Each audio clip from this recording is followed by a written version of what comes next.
this idea of meditation is a self-created thing, right? Mm-hmm. I mean, we are making up a concept for an experience that we're having, which is not separate from any other experience we're having. Mm-hmm. But because we're believing that meditation is this place and this state that we go into, we think it's something separate from everything else. Mm-hmm. But meditation can be eating. Meditation can be working. Mm-hmm. Meditation can be driving. Meditation can just be any moment Mm-hmm. where we're bringing intentionality and we're bringing our attention, our whole attention, our body's attention, our emotional attention, our cognitive attention, whatever you want to call it, because all of that is also just fragmentations and compartmentalizations of the entire whole thing that we are experiencing that we're calling life. Mm-hmm. But it's all the same.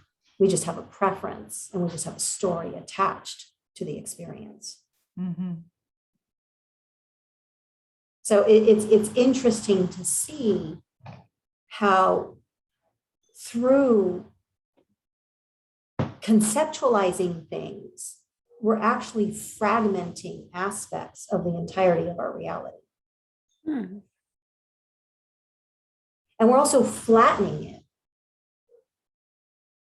Because the concept of biting into an apple, it's like you get what that is, which is very different than the actual experiencing of biting into an apple, which has a lot more information. Mm-hmm. So it's almost like conceptualization is like a compression of a file that has all of this information. You can think about like a big photograph file that is compressed into a JPEG, which loses so much of that information of color and resolution and all of that.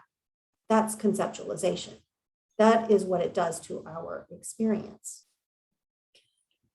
Whereas engaging with the part of ourselves that is in real time, which is the body and the emotion. I mean, I don't know how to call it. I'll just call it the somatic emotional field or awareness. That allows for so much more granularity and vividness that is not only connecting, but nourishing to us to be in that state compared to just the conceptualization. It's a radical difference. And yet, for the sake of practicality, for the sake of navigating efficiently in this executive world that we're in, of getting things done, that compression or that conceptualization makes it easier.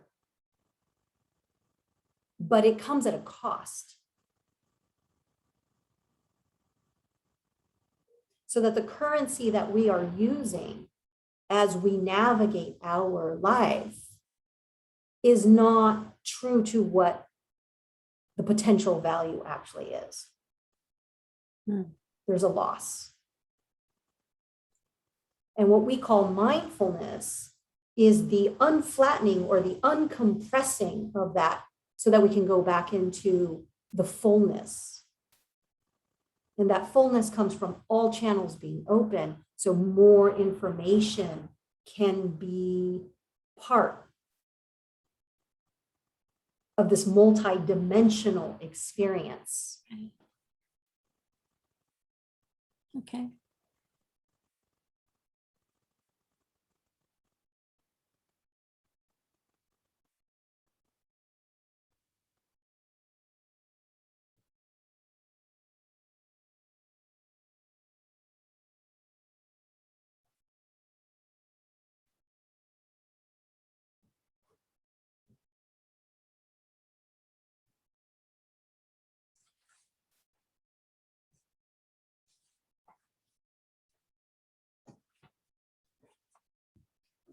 It's interesting to observe this process of fragmentation, because it's not just through conceptualization that it happens.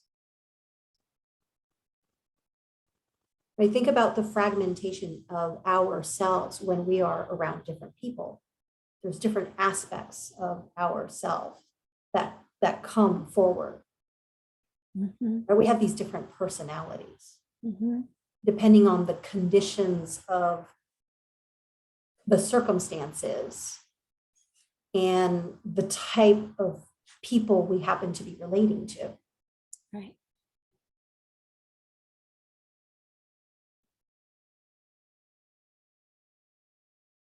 This fragmentation comes at the cost of our vitality, because one persona that might be coming out with one person, which might be different with the other, might be the result of the availability of safety, for example. Mm-hmm. And so some of that vitality is actually being used around defense strategies. Mm-hmm. And so we lose a totality of the potential for perceiving and being and experiencing, because some of that is being bled off to something else. Right? We have a limited capacity. We have a limited amount of energy available. The other thing is that it becomes tricky because these different personalities come along with different requirements. And so we are managing these different personalities. Like, how much can I offer in this situation and how much do I need to withhold? Or what are all the rules within the contract of this interaction? Right? There's certain things I can do, there's certain things I shouldn't do, right? There's all of these different behavioral patterns that are tied into the different relationships or contractual relationships that we have with different entities. Yes. Or different circumstances. And we keep track of that. There's an aspect of ourselves that is usually vigilant of the changing circumstances that we navigate throughout the day, and pull upon these different facets of ourselves to show up and manage that particular moment. And all of this costs energy, costs vitality, which affects the availability of awareness.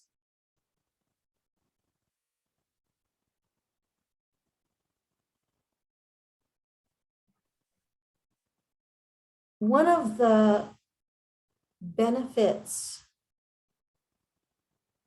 of starting to let go of the defended heart, meaning the heart that is guarded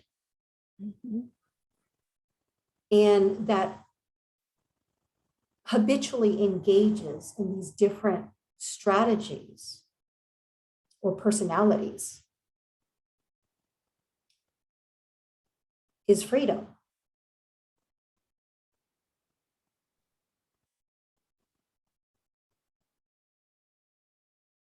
And this comes about not because we push ourselves, but because through the practice, a certain level of safety starts to emerge on its own. So we're not as vigilant or defended. Part of that is just exposure. That as we are willing to, in our meditation, meet things as they are without having to manage that situation. Allow the thought to come up that comes up. Mhm. Allow the emotions to be felt. Allow things to be as they are without intervening or without withholding. Mhm. We expose ourselves to being defensiveless. Mhm. And the body starts to learn that it's okay. Mhm.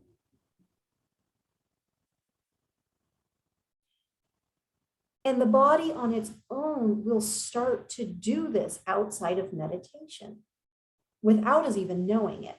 Mhm. And without us even knowing it, it's tracking the impact. Mhm.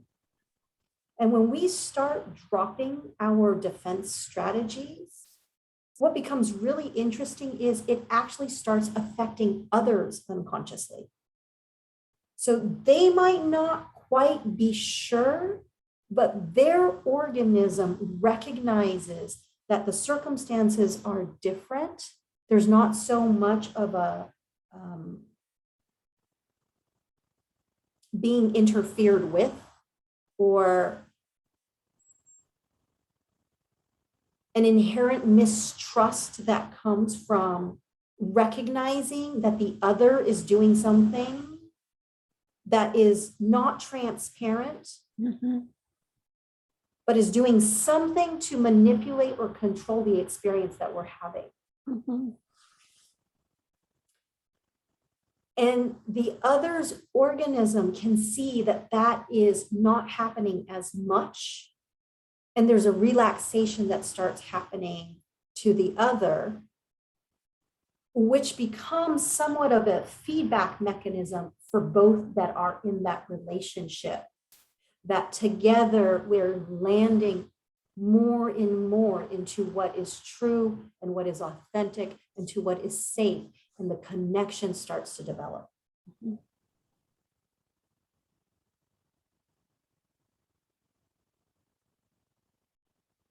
This isn't something that is directly talked about with mindfulness practice, but this is a fruit of mindfulness. Meaning that as you dedicate yourself to these small moments of connection within your own meditation practice, connection to what you are experiencing without the stories, without the defense mechanisms, Right. but in the purity of just receiving it as information, as sensations, Mhm. as emotions, Mhm. as random thoughts, Mhm. without making meaning out of it. Mhm. Mhm. Mhm. We are priming our organism to be able to do this in all facets of our experiences, regardless of circumstance, regardless of who we're relating to in that moment.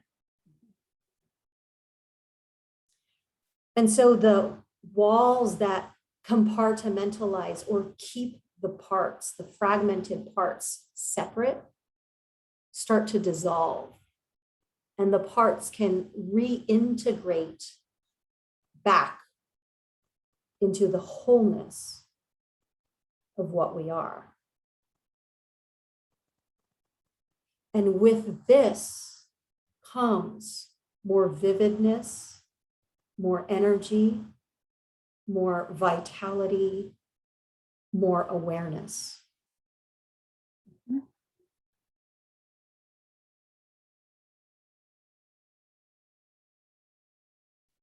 I've been talking, I just got off with my friend and we talked for 2 hours about helping or receiving help, because the instruction I received from my teacher was to practice asking and receiving help.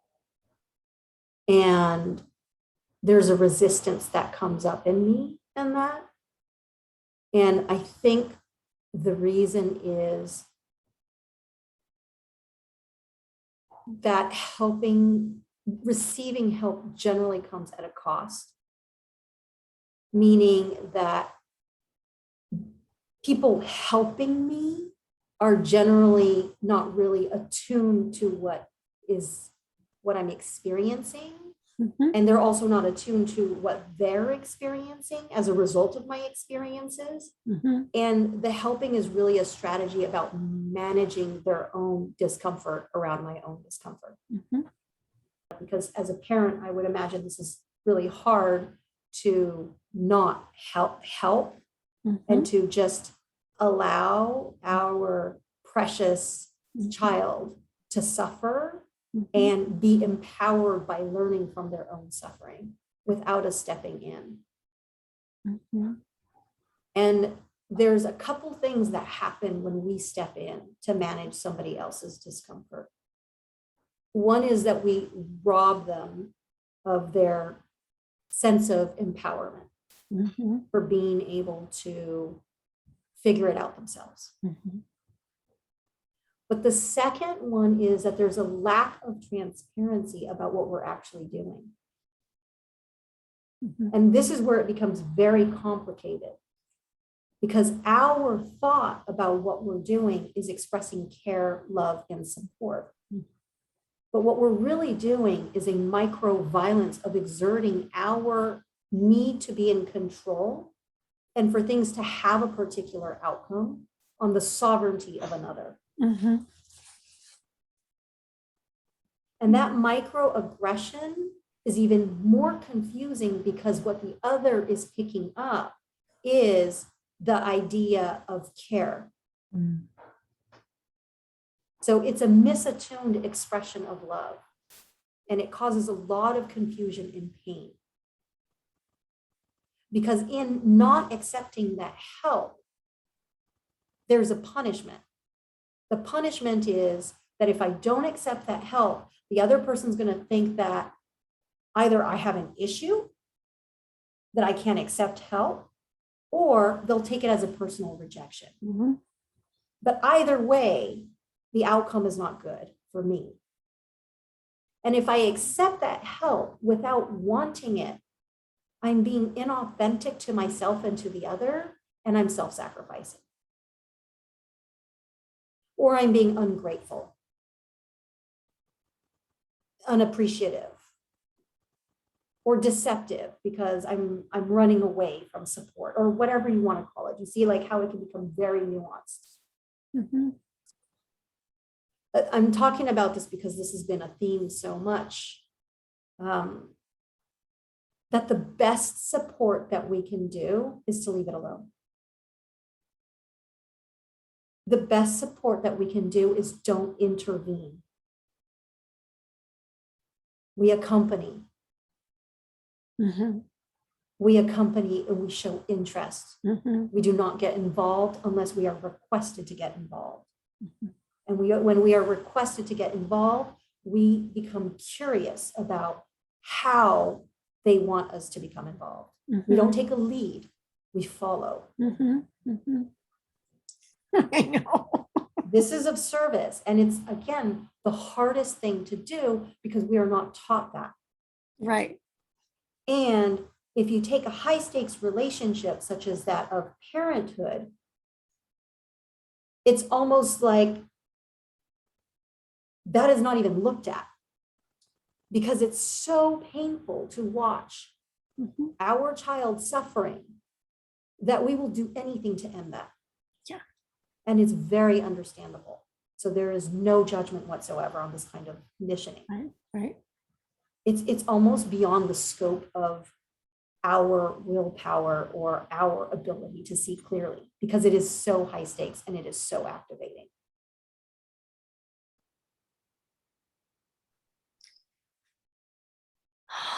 Being a parent is the ultimate,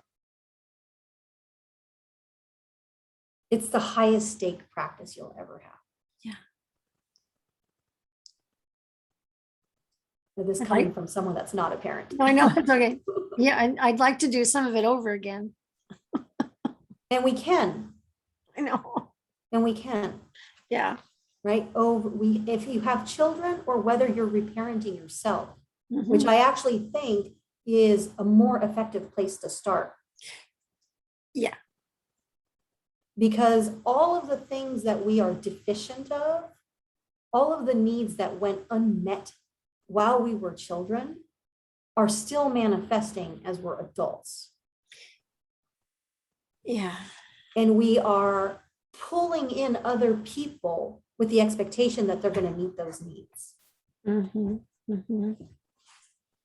Not assuming responsibility for our own needs and taking the initiative to meet those ourselves.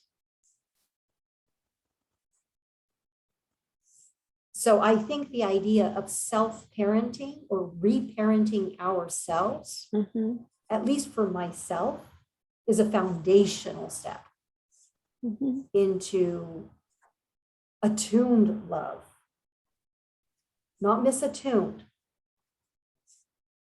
That the care is coming from not trying to control the outcome, but really a dynamic, intimate process of connecting with and learning about myself and what my needs are. And I call that dynamic because it's a continuous, fluid, changing thing. And at the foundation of those unmet needs are our core wounds. And from those core wounds stem most of our conditioned strategies. So if we're wanting to wake up from conditioning, we need to make contact with those wounds and offer them an opportunity for completion, for healing, within the safety and the care and authentic expression of love towards ourselves. I think that that's foundational for how we relate to anybody else. I'll go back to the mantra that I always use, which is seeing is enough. Yeah. As we start to develop an intimate relationship with ourselves by experiencing the body, experiencing emotions, experiencing our fragmented identities with different people, the organism will offer it up because that need is still there. It will offer it up to be seen and grieve it. That's it. Like, we grieve it. The natural result from that is self-compassion. It's not something we need to try to do anything about it. It's just being aware, seeing, and allowing the grief to be expressed and felt. That will naturally lead us into what comes after grief, which is compassion or love. And that is the part that does the healing. It's not us trying to work on something to heal our core wounds or do the reparenting to make ourselves better or raise ourselves the way we want. All of that's fine. But the fundamental shift comes from clear seeing. And from seeing comes experiencing. And from experiencing comes the healing, the completion of that aspect that was halted and frozen in time.